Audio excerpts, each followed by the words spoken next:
The hospital in Ouagadougou was alive with noise nurses rushing down the halls, doctors calling out orders, the sharp sting of antiseptic filling the air. Cameras clicked as President Ibrahim Traoré entered, his boots echoing on the polished floor. To the staff, it was just another inspection. But no one inside those walls knew the truth. This visit would uncover a secret that had been buried for decades. The president's steps echoed through the hospital corridor, measured and calm, as if he carried not just the weight of his body, but the weight of an entire nation. Patients watched from their beds, some whispering his name, others too weak to move. Nurses lined the walls, offering polite bows as he passed. To them, this was just another official visit routine, formal, important only for the cameras. But then, something shifted. At the far end of the hallway, a woman bent low over a mop, dragging it across the glossy tiles. Her body was thin, shoulders stooped, movements slow and tired. Her uniform was faded. Her shoes cracked her head, covered with a simple scarf that hid her gray hair. She was invisible to almost everyone, a cleaner among the many who labored in silence. Yet to Ibrahim, she was impossible to ignore. He froze mid-step, his eyes narrowing. Something about her, the curve of her back, the rhythm of her hands, the way she hummed faintly under her breath, pulled at a memory buried deep in his chest. His security detail noticed the hesitation. "Sir, should we move on one of them?" whispered. But he did not answer. His gaze remained locked on the woman. The mop slipped from her hands. Slowly, hesitantly, she lifted her face. Their eyes met. The world around them seemed to vanish. The rushing footsteps, the beeping monitors, the click of cameras all dissolved into silence.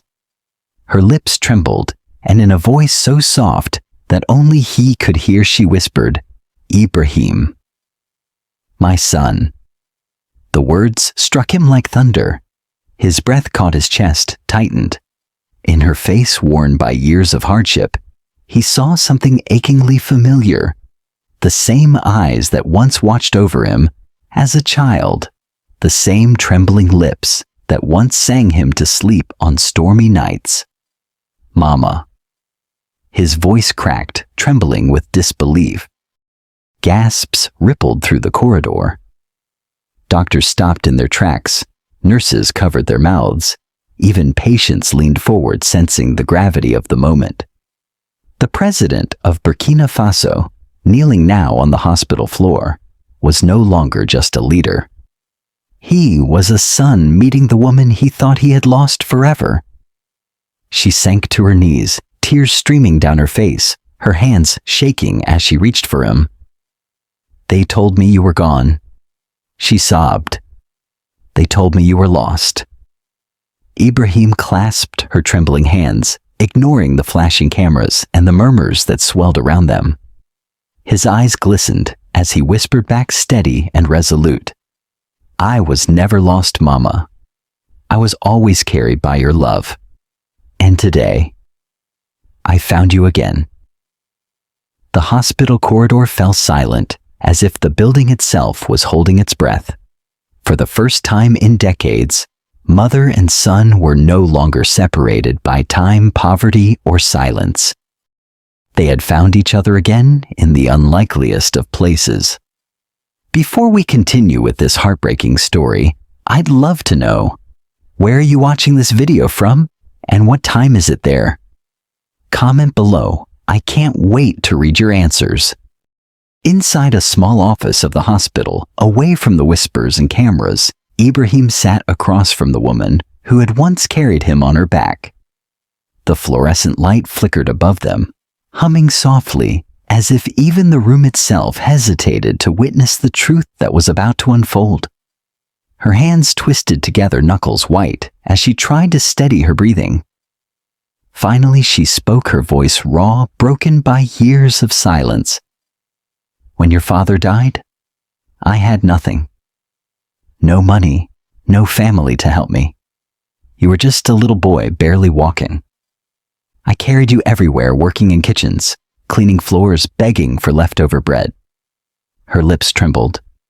"But then, you became sick. Fever. Your body burned your small chest, heaving, your lips turning pale. I thought I would lose you." Ibrahim's throat tightened.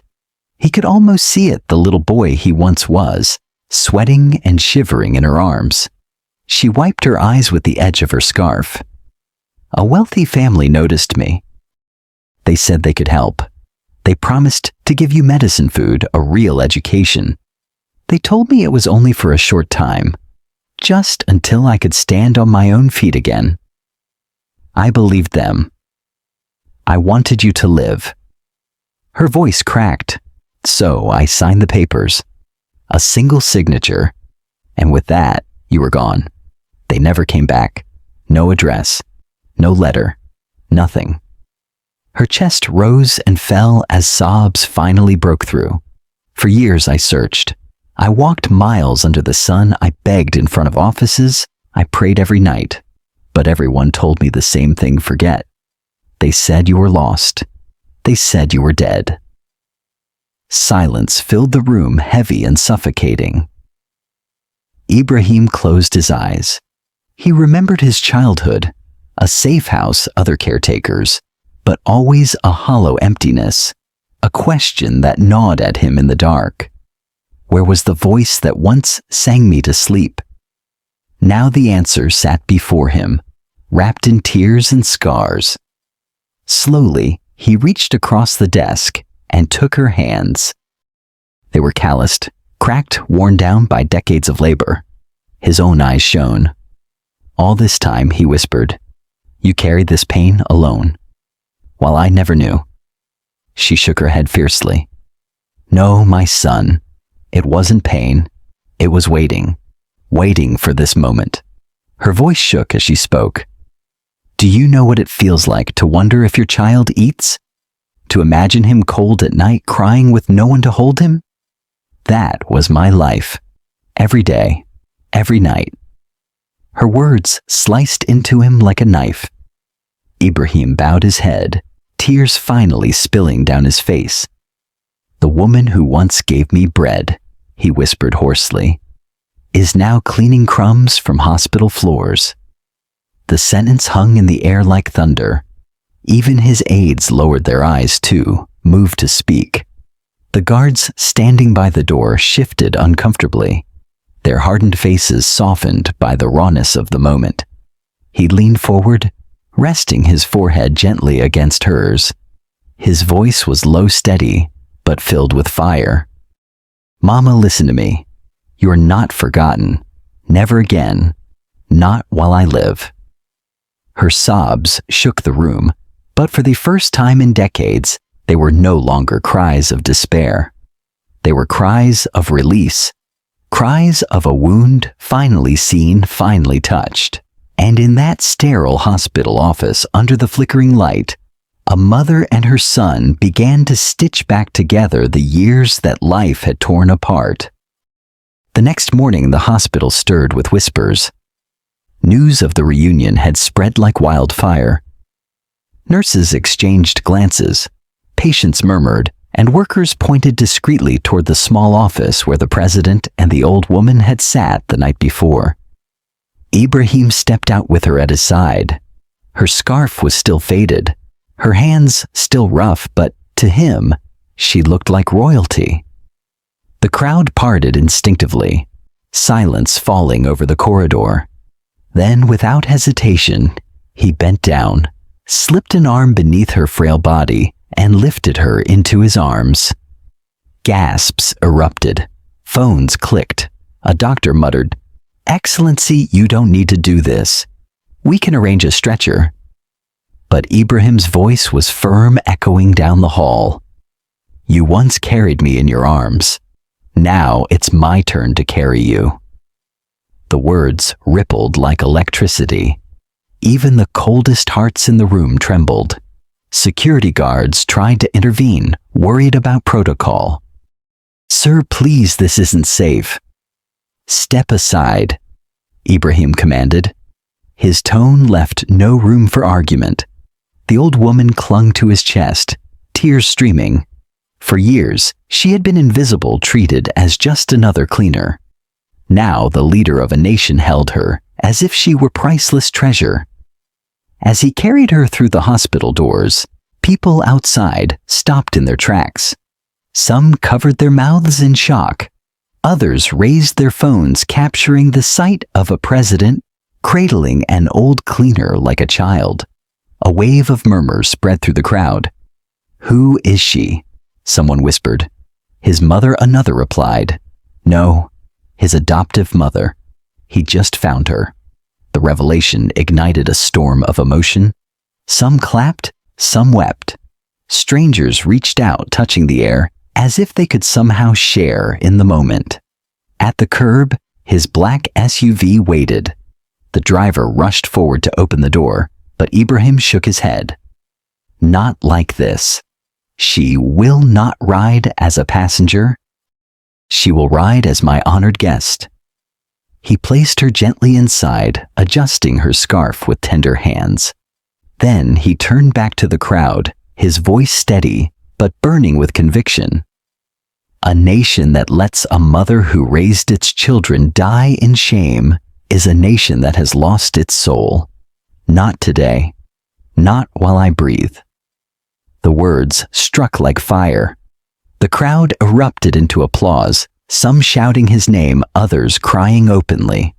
For them, this was more than a political act. It was proof that dignity still mattered, that compassion could stand taller than power. As the convoy pulled away, Ibrahim sat beside her, holding her hand. She whispered through her tears, "Ibrahim, you don't need to do all this." He looked at her, his eyes fierce but gentle. "Mama, you gave me life. Today I give you back your dignity. No one will take it away again." And in that car, surrounded by guards and flashing sirens, a son kept the first of many promises to his long-lost mother. By afternoon, the story had already reached every corner of Ouagadougou. News outlets replayed the moment of the president lifting the old woman into his arms. Social media buzzed with disbelief and awe. But while the people wept with pride, the system reacted differently.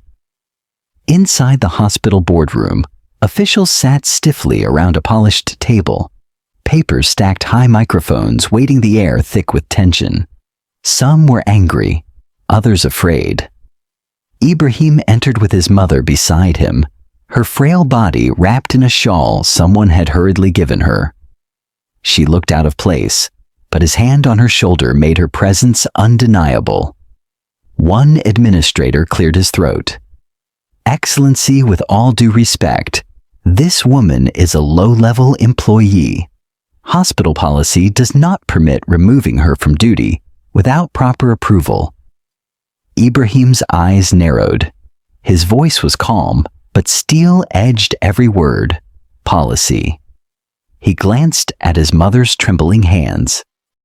"This woman once gave up her own life so I could have mine, and you dare reduce her to a line in your policy." Another official shifted uncomfortably. "We only mean procedures exist for a reason. Employment contracts, retirement funds, medical clearances, enough." Ibrahim's palm slammed against the table. The microphones rattled. Papers jumped. The room fell into silence. His voice thundered, each word cutting the air. "A nation that lets a mother who raised its children die in shame is a nation that has lost its soul." The sentence struck like a hammer. Some lowered their eyes. Others clenched their fists in shame. Even the skeptics could not deny the raw truth echoing in the room.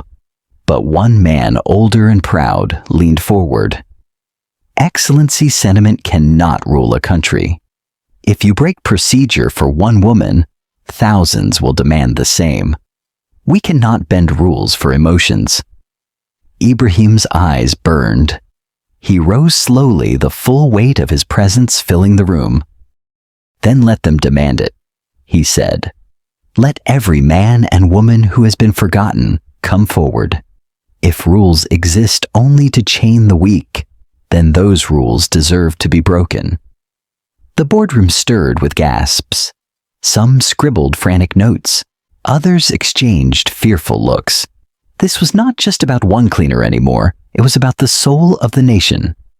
His mother, silent until now, tugged gently at his sleeve. Her voice was soft, almost pleading. "Ibrahim, my son, don't fight for me. I am old. I have lived my life." He turned to her, his expression softening, but his voice steady. "Mama, this is not only for you. This is for every mother who works unseen, for every father who dies nameless, for every child who grows up believing love can be erased by poverty. No more." The room went still. Finally, Ibrahim reached into his jacket and pulled out a pen. He signed a document with firm strokes, the ink bleeding authority into the page. From today, he declared, this woman is not a janitor. She is a mother of the nation, and she will be cared for as such. The officials exchanged stunned looks. Some shook their heads, but none dared speak. Then he leaned closer, voice low but lethal. "If any paper, any desk, or any man stands in her way, I will tear it down myself." Silence. No one moved. The power in his words was unshakable. Slowly, Ibrahim turned, offered his arm to his mother, and walked her out of the boardroom. The cameras waiting outside captured not just a leader, but a son who had chosen compassion over cold bureaucracy. For the people, it was a moment of pride. For the system, it was a warning. And for Ibrahim, it was the beginning of a new fight, not against enemies beyond the borders, but against the silent cruelty of indifference within his own nation. The days that followed were unlike anything the old woman had ever known. For decades, she had walked hospital floors unseen, her footsteps swallowed by the noise of gurneys and monitors. Now, for the first time, she was treated with dignity. Ibrahim brought her to a quiet house on the edge of the city. It was simple, but warm cream walls, a garden with flowers swaying in the breeze, and a small porch where the sun fell gently in the evenings. When she stepped inside, her eyes widened. A bed with clean sheets, a kitchen stocked with food, a chair carved of dark wood waiting just for her. She covered her mouth with her hand, tears pooling. "Ibrahim, this is too much." He shook his head. "It's not enough. Not for the years you lost." For the first time in decades, she slept through the night without fear of being woken by alarms, without aching bones pressed against a thin mat. In the morning, she awoke to the scent of fresh bread, the laughter of neighbors, and the sound of birds outside her window instead of hospital sirens. But Ibrahim's promise went beyond shelter. He arranged for doctors to examine her, giving her the care she had denied herself for years. Nurses greeted her, not as a worker, but as a patient worthy of attention. They measured her blood pressure, tended to her aches, and smiled at her stories. When she looked in the mirror, she hardly recognized the woman staring back. The lines were still there. The gray hair still framed her face, but her eyes carried a light she thought she had lost forever. One afternoon, Ibrahim sat beside her in the garden. His voice, deep but tender, broke the silence. "Thank you for raising me. Today I can finally raise you." Her hands trembled as she reached for his. "I only did what any mother would do." He squeezed her hand gently. "No, you did more. You gave up your life so I could have mine." Tears spilled freely now, not of pain, but of release. The years of silence, the decades of invisible labor, all dissolved into that moment. For the first time, her cries were not desperate, they were cries of joy. That evening, neighbors gathered outside the house. Word had spread quickly. They came not to gawk, but to honor her. Some brought food, others flowers. A few wept openly as they bowed before her. For years they had passed her in the hospital without a glance. Now they stood in awe. And as the sun dipped low, Ibrahim stood at the doorway, his hand resting on her shoulder. "This is not only my mother," he said softly, his voice carrying into the crowd. "This is our mother, the mother of all who have been forgotten. She deserves not pity, but respect." The applause that followed was unlike anything she had ever heard. It was not for a president, not for a politician, but for a mother who had finally been seen. That night, as stars scattered across the sky, she whispered a prayer, not of longing, not of grief, but of gratitude for a son returned, for dignity restored, and for the miracle of renewal. Just when life seemed calm, another storm appeared this time, not from strangers, but from the past. One afternoon, as the old woman sat on her porch, a car pulled up. A well-dressed man stepped out carrying a leather briefcase. His eyes shifted nervously as he approached. Ibrahim's guards moved forward, but the man raised his hand. "Please. I mean no harm. I'm her nephew." The woman gasped, "Yusuf." Her voice shook. She remembered him as a boy who once played in the courtyard, long before poverty scattered the family. Yusuf knelt before her. "Auntie, forgive me. I abandoned you when you needed me most. I chased wealth, forgot blood, and left you to clean floors while I dined with the rich." His voice cracked. "Now I have nothing. Business partners betrayed me. My house is gone. I only have debt. Please, take me back." The crowd that had gathered outside the house murmured in shock. Some frowned, others whispered bitterly. Was this genuine remorse, or just a desperate plea? The old woman's eyes filled with tears. Part of her heart still remembered the boy he once was, but the scars of abandonment were deep. She looked to Ibrahim for guidance. The president's face was unreadable. He studied the man carefully before speaking. His voice was steady, carrying both compassion and firmness. "Family is not only blood," he said slowly. "It is loyalty. It is sacrifice. You turned your back on her when she had nothing, and now you return when she has something." Yusuf lowered his head, shame burning his face. "I know. I deserve nothing. But I beg you, just let me serve her. Let me clean her garden, cook her meals, anything. I want to repay a debt I can never erase." The old woman's hand trembled as she reached forward. Her voice was soft, almost broken. "You hurt me, Yusuf. But if a mother can forgive, so can a sister." She wiped her tears. "You may stay, but this time you must live with humility." The crowd erupted into whispers again this time, softer tinged with relief. Ibrahim stepped closer, placing a firm hand on his cousin's shoulder. "If you stay, it will not be as a beggar seeking comfort, but as a man rebuilding trust. Earn her respect again. Only then will your place here be real." Yusuf nodded, tears streaming down his face. For the first time in years, he felt both the weight of his mistakes and the fragile spark of redemption. And so the household that had once been empty and broken became a place of healing. Not just for a mother and her son, but for a family learning to mend its wounds. Weeks passed, and the story of Ibrahim and his long-lost mother no longer belonged to them alone. It had become the story of an entire nation. Newspapers printed her picture, no longer in a faded cleaning uniform, but in bright dresses gifted by neighbors. Radio hosts spoke of her as the mother who returned.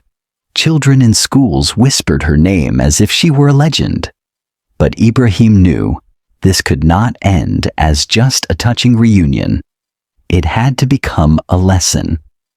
One evening, he stood before a gathering of students, teachers, and community leaders. His mother sat quietly in the front row, her hands folded, her eyes glistening with pride. Ibrahim's voice carried through the hall, calm but powerful. I grew up with many stories of courage, but the greatest act of courage I ever witnessed was from a woman who had nothing yet gave everything. She was invisible to the world, but never invisible to me. He paused, his eyes sweeping across the room. We often honor generals, politicians, and kings, but we forget the hands that fed us, the arms that carried us, the hearts that sacrificed quietly so we could rise. Without them, there is no future. The audience sat in silence, many wiping tears. Some whispered prayers under their breath. Ibrahim turned and gestured to his mother. Slowly she rose. Her steps were shaky, but her dignity radiated stronger than any crown. The applause thundered, shaking the walls. With a trembling smile, she spoke just a few words. No one who gives love should ever be forgotten. The hall erupted again, not with the politeness reserved for officials, but with the raw energy of hearts moved. Students chanted her words. Teachers stood with tears in their eyes. Journalists scribbled furiously, knowing they were capturing history. In the weeks that followed, Ibrahim launched a new initiative, the Mothers of the Nation program. It provided healthcare pensions and recognition to women who had spent their lives in unseen labor: cleaners, vendors, caretakers, farmers. Across Burkina Faso, thousands of forgotten women suddenly stood tall, honored for their sacrifices. The image of Ibrahim holding his mother became a symbol not of politics, but of humanity. Murals appeared on city walls, songs were written, and for the first time in decades, many children looked at their own mothers differently, not as ordinary, but as extraordinary. For Ibrahim, it was never about power. It was about remembrance, about restoring dignity where it had been stolen. And as his mother sat at her porch in the evenings, neighbors greeting her with respect she had never known before, she whispered to herself the same words again and again: I am no longer forgotten. The sun dipped low over Ouagadougou, painting the sky in gold and crimson. On the porch of her new home, the old woman sat beside her son, their hands gently clasped together. Neighbors gathered at a distance, some clapping softly, others simply watching in silence, moved by the sight. For years she had been invisible, just another cleaner in a hospital hallway. But now, under the glow of the evening light, she was seen, honored, and loved. Ibrahim turned to her, his voice steady, filled with warmth. Family is not only blood, it is the bond of love and sacrifice. You gave without asking, you endured without praise, and today the world finally sees you. Her lips trembled into a smile as tears slid down her cheeks. She leaned her head against his shoulder, whispering, I never asked for anything, Ibrahim, but God has given me everything. Through you. The crowd erupted in applause. Some shouted blessings, others simply raised their hands in silent respect. A young girl at the front called out, Mama of the Nation, and the chant spread, echoing through the street until the evening air shook with it. As the last rays of sunlight faded, Ibrahim rose, addressing the people with a voice that carried both strength and tenderness. Ties of love outlast poverty. Acts of kindness outlive time. And the greatest legacy we can leave behind is not monuments or wealth, but the lives we lift with our hands. The applause thundered, but in that moment, the only thing that mattered was the bond between a son and his mother reunited. renewed, unbreakable. If this story touched your heart, comment 1 below. If not, comment 0. And don't forget to subscribe for more inspiring stories of love, sacrifice, and hope.